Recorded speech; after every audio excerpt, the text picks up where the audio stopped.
นี่แหละคือตาน้ำแดงที่หนึ่งคือตาเสริมยุ่งเป็นตาที่ว่า amazing amazing sing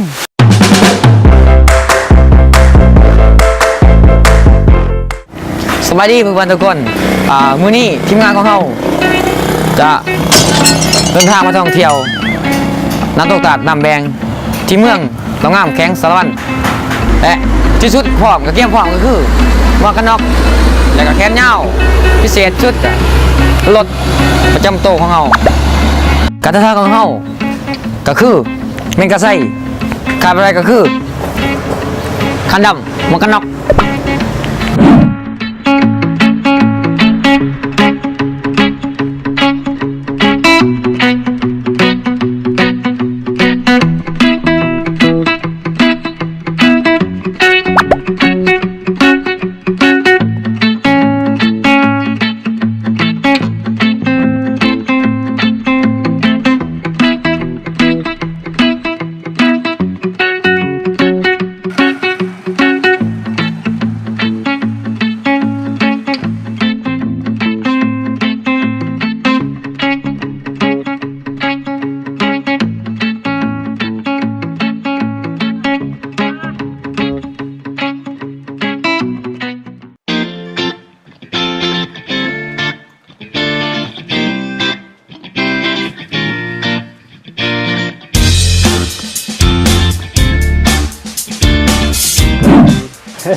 มาได้มีเมียแล้ว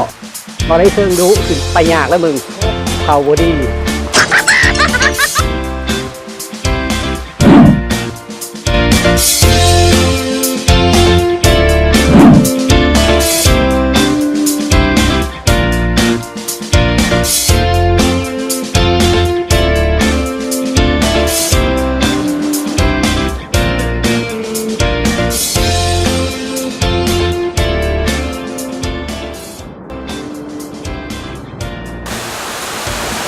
ตอนนี้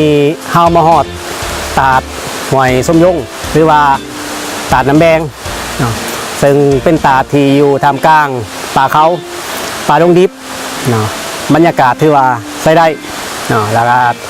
ใครมีโอกาสว่างๆอยากให้มาเที่ยวมาส้มทางมากับพ่อมาได้ซ้ำกระบะมาได้รถจักรแม่งกระไซสบายเชิญส้มบรรยากาศตาดไปเลย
นี่แหละคือตาน้ำแดงที่หนึ่งคือตาเสริมยุ่ง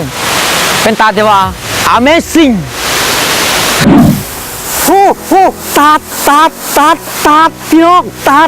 ดโอ้ไม่เคยหูไปเห็นตาดยังงามแท้งามแท้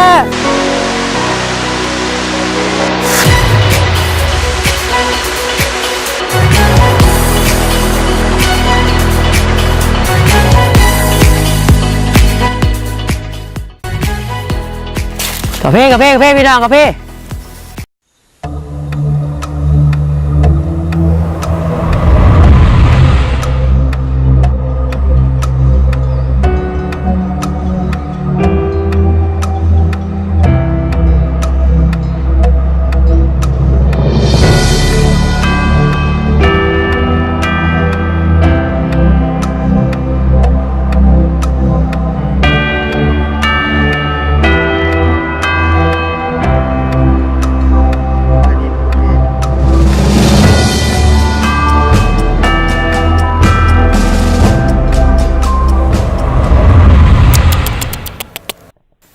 เวลาไปต่อ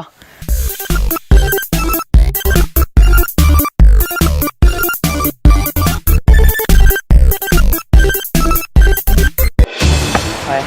ร้านแมงฮิตดีเนี่ยนะแมงอันก็ยังแมงลี กล่อง เออ เป็นกล่องเท่าไหร่ โอ้ยสุดยอดมากเห็นไซส์นี่บินเสยโดด ไม่จะพอกันเลยมันเป็นกล่องเลย ไปลงพร้อมกันคอยมวนพี่ต้นแบบผูกขาเนี่ย